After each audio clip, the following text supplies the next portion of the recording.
what do we got at the other end? Well, at the other end, we have 0.08 times the mass of our sun.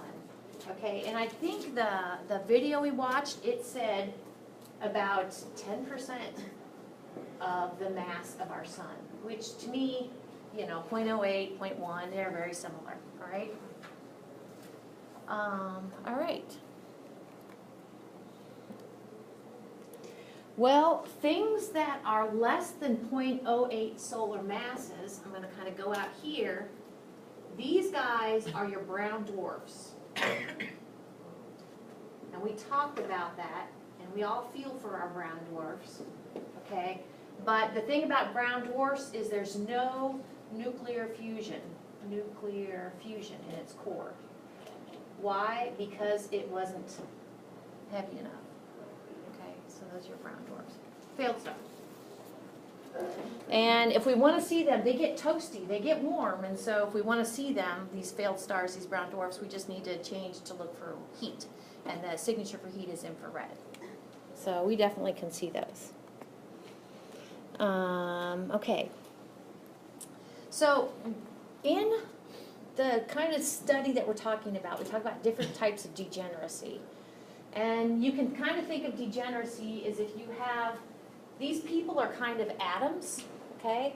And you can see if these people want to sit down in here, they have plenty of different places to sit down. Lots of chairs, more chairs than there are people, lots of different options. Well, as the volume gets smaller, okay, there's less space for those people to sit down. And that's kind of with the brown dwarf and actually the white dwarf, or retired star. We're going to talk about something called, I call it electron degeneracy, which basically if those people are atoms, remember what an atom is, okay, it's got the nucleus and then what's on the outside, nucleus? Electrons. So kind of think of those, if those people are atoms, the electrons are kind of bumping up against each other at some point. They can't smoosh any farther. Electron degeneracy. Okay. So that's kind of what stops things from, you know, gravity, and I think the video kind of talked a little bit about this, you know, gravity can't push anymore because of this degeneracy pressure. Okay. So we talked about this before, I think, which one ages faster, high or low mass stars? High mass, very good. So these are, I'll put age faster. And these age slowly. Sometimes I think if there was like an English teacher listening to me do my lectures, they would just freak out because they're like, "Are you serious? You do that?" Like, yeah. Okay. Okay. So here's where I need to kind of look at where we're talking about masses of stars, and I'm going to find 8 solar masses. Maybe here? I don't know. Okay. So 8 times the mass of our sun. Okay, these guys are going to be what we call low mass. Okay, and these guys are going to be what we call high mass.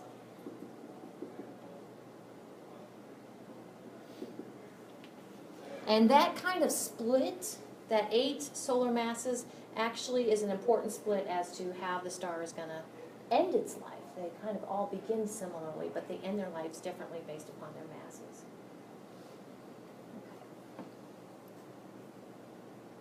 Okay. So this is where, it's like a checklist. I was looking at this and like, are you serious? This is all stuff they talked about in the video, okay? And we talked about it a little bit already. Main sequence, what's happening when a star is on the main sequence? Do you remember? What's it fusing in its core? Hydrogen, exactly. Main sequence stars are fusing hydrogen to form helium. Okay? Now we talked about the hydrogen's going to run out. It makes sense. It'll be totally helium. Okay? And for these low mass stars, what's going to happen is that, maybe I'll try to add it to here. I'll kind of go up. Low mass, I'm going to put this. I'll put a little dot here. I'm going to put hydrogen plus hydrogen goes to form helium. It runs out, and I'm chronologically going up now. Okay, after it runs out, it's going to form a, what I have here, red giant. And we saw those on the HR diagram, didn't we? They leave the main sequence, they peel off, and they form a red giant. Well, and I liked the video because it kind of talked about, it's kind of got two things going on. As it expands, actually the core is getting smaller, okay? And so the core actually will heat up, and in the core, eventually, for these low mass stars, it's going to take helium plus helium. It's more complicated than that, I think. What's the symbol C stand for? Carbon. To make carbon, yes. Okay. Also, that's in the core.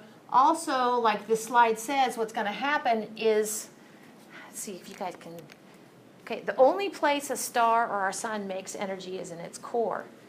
So you figure kind of outside the core, it's got hydrogen hanging out. So actually at this contraction stage, it can take some of that fresh hydrogen and go ahead and as it's contracting, heating up kind of outside the core, that fresh hydrogen can go ahead and have nuclear fusion. Not in the core, but it's what we call shell hydrogen fusion. Okay, so that's that. And this is the carbon. So here I'm going to say shell H fusion. And this was in the core what's happening. So it takes hotter temperatures and greater pressures to make helium into carbon. Okay, it couldn't do this until it started contracting.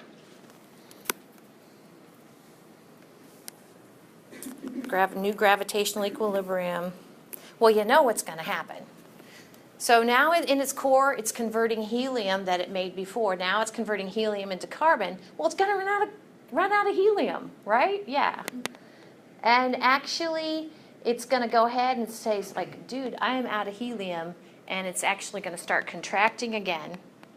And it's never going to get hot enough. If this is how massive it is, you know, if it's less than eight times the mass of our sun, it's never going to go ahead and get hot enough to fuse carbon. It's done. It's done fusing. So that's actually the beginning of the end.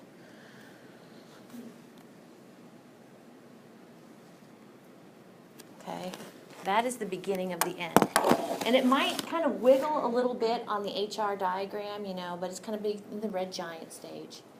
So it's the red giant stage. It's basically eventually got a center of carbon because it took its helium and made carbon out of it. So it's basically got a core of carbon. It tries to go ahead and fuse carbon, and it can't. So eventually, and then this is my HR diagram, eventually it will basically become less luminous, so that means it's going to move down on the HR diagram and kind of cool off, okay? But this down here, this is a white dwarf. It's the retired star you heard him talk about. So here, these guys are going to make white dwarfs. So we have brown dwarfs, which are failed stars, and white dwarfs, which are retired stars. Does that make sense? I think so. So that white dwarf's like the core left over? Yes, that white dwarf's like the core left over. And I've heard different things. My mom was asking me about this the other day, because, you know, if you wear jewelry and if you have a diamond, okay, those are cute little carbon atoms making that diamond. Carbon is wonderful. It can, and they're called different allotropic forms. Graphite, if you have a pencil, okay, that's actually probably carbon atoms. You know, pencil, lead, and yeah, pencil, lead, it's not lead, it's carbon, and your diamond are both carbon. I had a pin. You know how the less dense stars are more red, like the way that everything is? Mm-hmm. The white dwarfs, they don't glow red though, right? The white dwarfs, that's a good point. That was like confusing for me. Yes, I'm glad you brought that up because if you take a retired star, a white dwarf, Yeah. which is the core of a star, Yeah. you know, if you give it, I don't know how long you'd have to give it. Let's just go out to 100 million years. If you give that thing 100 million years, it's just going to cool off, and it will no longer glow. Yeah, it will eventually just no longer, you'll never longer, I It know. doesn't have as much luminosity. It won't, because it's radiating that energy and it's not creating anything in the core. So it will eventually just cool off. And will it become red? I would think it kind of go through a red stage because it's white now because of its temperature, white hot. So So when the white dwarf dies out, what's left? What is it? Yeah, that's what we were talking about. It just would be an under luminous one. It totally just, you no longer see it because it basically dissipated all its energy away. But it's not dead. But it's physically there, but it's dead in the sense it's not creating any energy. Is And it still a dense thing? yeah, it's still a dense thing. And this is actually, yes, Because it's not as big as the other ones. right. And so, It's a small, dense thing. It's a white dwarf. but it's not blue light. It's not. Right. It was confusing. Yeah, it's blue light right now, but it's gonna cool. Yeah, it's kind of blue whitish light right now, but that's only because it's like, you know, if you have coals in a grill or whatever. Yeah, they glow. They glow, and then if you go back, you know, in a few hours, they get dim and everything, and that's what the white dwarf's gonna do. Okay. Yes. That makes sense. Thank you. And so I think this has actually been in the news, otherwise my mom wouldn't bring it up. But so the thing is, maybe those white dwarfs are a great place for mining diamonds, you know, because you have the pressure and I don't know, maybe temperature, but the material that's making up that orb of thing that's glowing right now, but it will eventually stop glowing. But the gravity's still intense, right? Yeah, yeah, that dude on the video said if you were to visit a white dwarf, yeah, it's very intense. You get squished, yeah. Yeah. I thought that was a brown dwarf. No, brown dwarfs are, well, could be brown dwarfs too. Maybe I'm thinking of that nuclear or neutron star. Oh, neutron. And it's kind of what we're describing here are different, what we say, densities. So a brown dwarf would be like this, okay? A white dwarf would be like this. A neutron star would be like this. So we're basically packing matter closer and closer together. And while we're at it, we won't get till next week, I'll go over here and a black hole would be like this. So you take all that mass and make it very, very small. Okay, mass in a small space is high density, and that's a black hole. So we kind of have those variations. Good questions. Well, now I need to kind of revisit, well, I guess, this is just kind of animations or figures, I guess not animations, talking about what we just talked about. How a low mass star lives its life. Okay, we said it's going to leave that, can you see this main sequence line? This is the turn-off point, right? These guys have left, they're up in the red giants. Red giants, super giants, I don't know, they're all giants up here. Okay, they're swollen stars. And then you can kind of see these retired stars down here. These are your white dwarfs. So, and up at the top, you kind of recognize He stands for helium. And I said 2 heliums go to form carbon. They're showing 3 heliums, which kind of makes sense because helium is atomic number 2, and carbon is actually atomic number 6. So you need 3. Okay, so. Oh yeah, I have a couple things. So, and I'll add this to this. So white dwarfs. Now, as it's a swollen red giant, what happens, and I think the video talked about this, is that mass that's kind of swollen out there, it's far enough that basically the star loses gravitational control of that material. And it just kind of goes and it makes these things called planetary nebula. Okay, so I have some pictures here. They're very pretty, planetary nebula. So planetary nebula have nothing to do with planets. They have to do with stars, planetary nebula. And some have this spherical shape, which I can buy this. But some actually, because the dynamics actually kind of take up on and it would have to do with kind of how it aged, how things went down, if it had a companion, things like that. So I'm going Is to it a magnetic field? It looks like. Yeah, it could be related to the magnetic field. It could be related to our perspective of seeing it. So I'm gonna, let's see, red giant, next to the red giant, I'm gonna put planetary nebula. Because I kind of think of those two, you know, the red giant swelling, the planetary nebula kind of floating off. So I have a couple examples. I'm gonna dim the lights so you can see what these look like. Of planetary nebula I've taken. Now, this is called the dumbbell nebula. They're both the same thing, dumbbell nebula. And I think it's kind of pretty. It's supposed to be a dumbbell, so you like have your hand in the middle. And if you were to, these are through my camera. Remember, the camera is great because it can capture extra photons, and I don't do stacking per se, but it can. But this one might have been stacked. And then this is, I think this was the Eskimo Nebula, I think. Anyway, those are nebula. What I started to say is if you see a nebula through a telescope, it's even less pronounced than my photos. Yeah. The nebula we saw on the previous slide were from like the Hubble Space Telescope. Okay, so, but it's still cool. See, why do you think that they call these planetary nebula? Think long time ago, and somebody sees one of these. Think a long time ago, and somebody sees something that kind of looks like this in the sky. Could they maybe mistake it for a planet?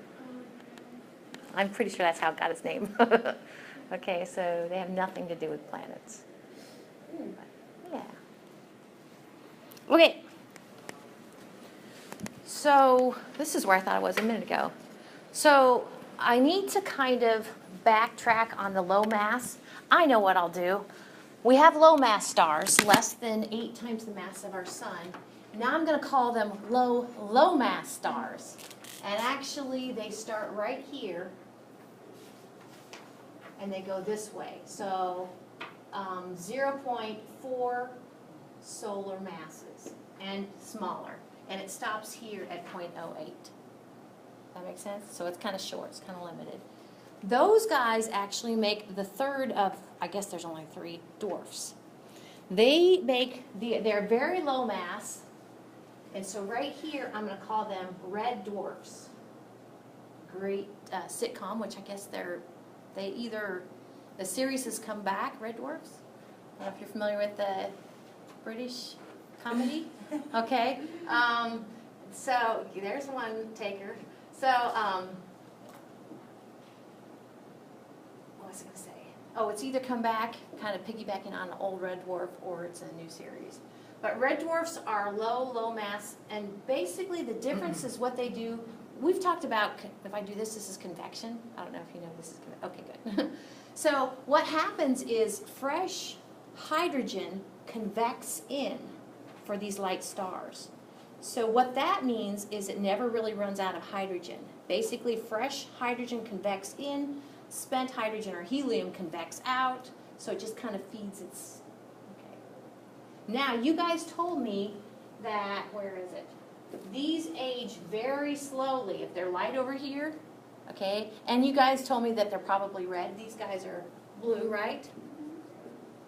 That's the red dwarf, and they just, like their Energizer bunny, they basically kind of consume, they will never begin fusing anything other than hydrogen into helium. They stop with that. But their whole orb, when it ends, will be one little blob of helium. I think the video said that these low mass stars, none of them have died since they were formed, because the universe hasn't been around that long. Like any of these, the gravity's so massive we can never get too close to it, yeah? I don't know. Well, so gravity's a tricky thing. Gravity actually, depending upon the density of the object, so yeah, we probably could. We probably could. Let's see, what else do I need to put up there? So you guys got that? Okay. All right, on to the next topic. What else we got? All right, high mass stars. Switching it up a little bit. So we good with this? High mass stars are 8 solar masses or higher. And actually, I do have one other thing to kind of break that down. Let's see, let's do this. So kind of going backwards, they also have the, well, let's see. First off, they still do this. H plus H goes to form helium in the core first. Then instead of red giants, they're supergiants. Supergiants, which is a similar region on the HR diagram, kind of up from the main sequence. Okay. Now, doesn't this look complicated? You see, let's see, what does O stand for? Oxygen, yep. And N? Nitrogen, yep. And H is hydrogen. Actually, this is kind of showing you in the core of these massive stars, they have kind of a fancier sort of what I call mechanism or whatever, by which they burn through their hydrogen to form helium as main sequence stars. It's kind of like that poker player that's like doling it out, okay? So that actually is kind of one of the things that's going on behind the scenes. Notice that they will, after they run out of hydrogen, they'll become supergiants. They will go ahead and begin helium plus helium plus helium goes to form carbon in the core. Just kind of like we saw with the low mass ones. I actually have kind of one slide is to kind of talk you through how long each one of these stages lasts. And it's like accelerated, okay? So each stage lasts shorter and shorter. So, okay. So, but it doesn't stop. So this is kind of a typical, this is a star that is 25 times the mass of our sun. And I told you this, I had a slide that said how long each stage lasts. And this is it. So this is based upon something that is what we call 25 times the mass of our sun. Okay, these two things you probably recognize. We talked about those happen in low mass stars too. But it turns carbon into neon in its core. It runs out of carbon then. And then it fuses neon basically to form oxygen. Then it runs out of neon. Then it takes its oxygen to form silicon. Then it runs out of oxygen. Then it takes its silicon to form iron. And what did the guy say in the video? It's done at iron. It's done at iron. Yep, exactly. But look how long, based upon this mass, and you're like, sometimes students are like, oh, come on, Mrs. Snipes, how do you know that it takes one day with this mass? And you can do the math. It's called theoretical physics. Okay, I know math. Come on, it's your friend. So, but anyway, in one day, it's gonna take all of its silicon and turn it into iron. Wow, in only one day? In one day. Poor thing. So, well, it's, I don't know how to describe that. It's either amount or just kind of the rate at which it happens. But you're right, it would be less because. What's heavier than iron? A lot of things. Like on the periodic table, iron is kind of between manganese and cobalt. Okay, so there's a lot of things heavier than iron. You just can't fuse. The problem with iron is if it's what we call endothermic instead of exothermic. So in other words, if you were to get iron to fuse, that would take energy instead of creating energy. I think the guy in the video said that. So it would think about it, it would take energy instead of creating energy. So So it couldn't go. no, it's not going to happen. Yep. All Yep. you have to do is find somewhere where it is happening. You're always looking for a way. Oh, here's that iron is the tipping point. Think of it this way. You've heard of nuclear fusion. That's what stars do. And if you heard of, we talked about nuclear fission. Okay, so iron is the tipping point. Think of it that way. So actually, maybe with iron and heavier things, actually, it would be better if you're looking to produce energy to go ahead and break apart the atom than to. So, yep, yeah, it makes sense. What are the elements on the table that are like What's that? What are the elements? uranium and stuff? Yeah, so the way the periodic table is it kind of goes, you do the rows and you go down, you do the rows, you go down, okay? So if you find iron, anything to the right and down is heavier. Yeah, so iron is 26, so it's got 26 protons. Cobalt's 27, nickel's 28, copper's 29, yeah. Fe, Latin. Yeah. Yeah. Okay. Iron, Fe, yeah. Are those elements we've made, or are there any up there? So the, let's see, if you can kind of see from here, you see the TC where it's got a different font. This periodic table has anything that has that weird sort of font, that means it's what called synthetic. So you can kind of see the heavier elements, 104, 105, those are all synthetic, those are man-made. Otherwise, they are found natural in nature. Yeah. I just thought it was funny because like hydrogen, helium, magnesium, all of them make sense. They're just iron and E. Well, but what's the symbol for a lead? PB, and that doesn't make sense either. I know, there's a lot of like Latin origins of, I'm pretty sure it's Latin. Yeah.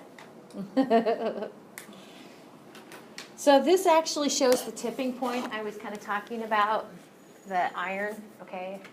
So this, the guy called it an onion. I really would call that an onion, okay? So the core is where the most sophisticated type of fusion is going on. But in shell regions around the core, we have other shell fusion regions. And the outermost shell fusion is still hydrogen plus hydrogen goes to form helium. The next one is helium plus helium goes to form carbon. The next one, carbon plus carbon goes to form oxygen. Okay, so and so on. So at the end days, this is actually that last day that a star has to go ahead and begin, let's see, fusion, what's this? Okay. I guess, see that one? It's already saying it's iron. And remember on the video, and I'm going to talk you through it, I think they did a better job. I can't be so dramatic. But when it's iron, that's setting it up for the star to blow up. When it's iron, the star is going to blow up. And when it starts with letter S, we call that a supernova. Yes. Yep. So I'll add to this helium, and then I'll just put I'll put other fusion, and you can kind of get it from that table I had a minute ago. And then I'll put Fe core, okay? And then I'm going to put, what'd you guys tell me? Supernova. Nova explosion. Okay, so that's high mass stars.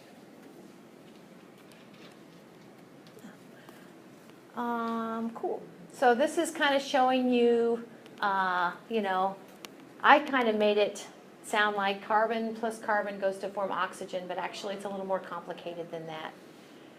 Now, we looked at this convention before. These little things that look like a little, I don't know, look like a, I don't know what they look like. But anyway, that's representing the nucleus of the atoms. And of course you have electrons around those. And those are the things that are fusing to get heavier and heavier.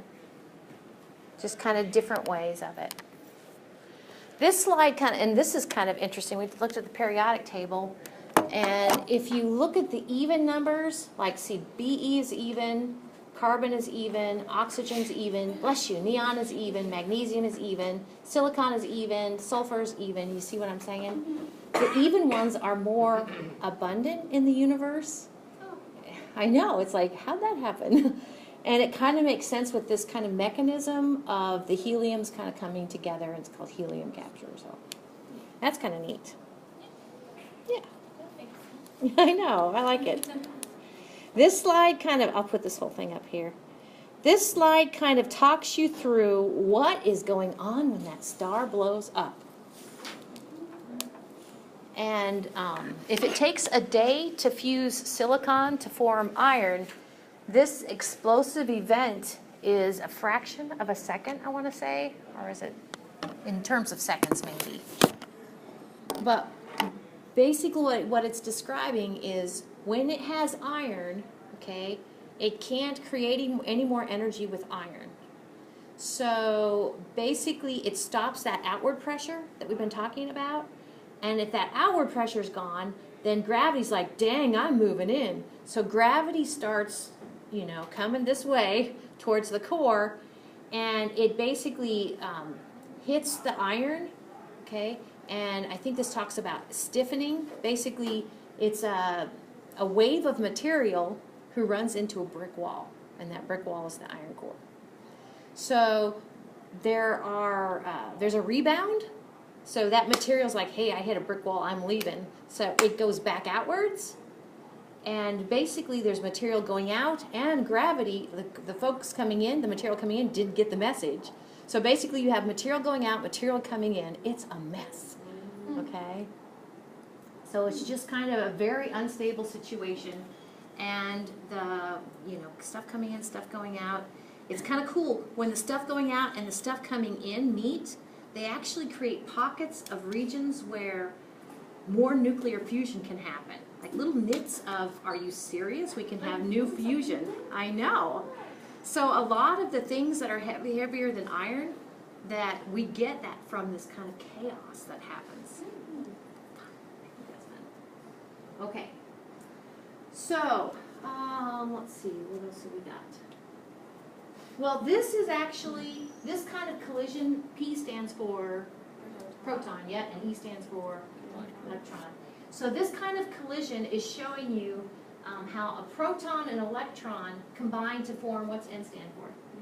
Neutron. You're like, are you serious?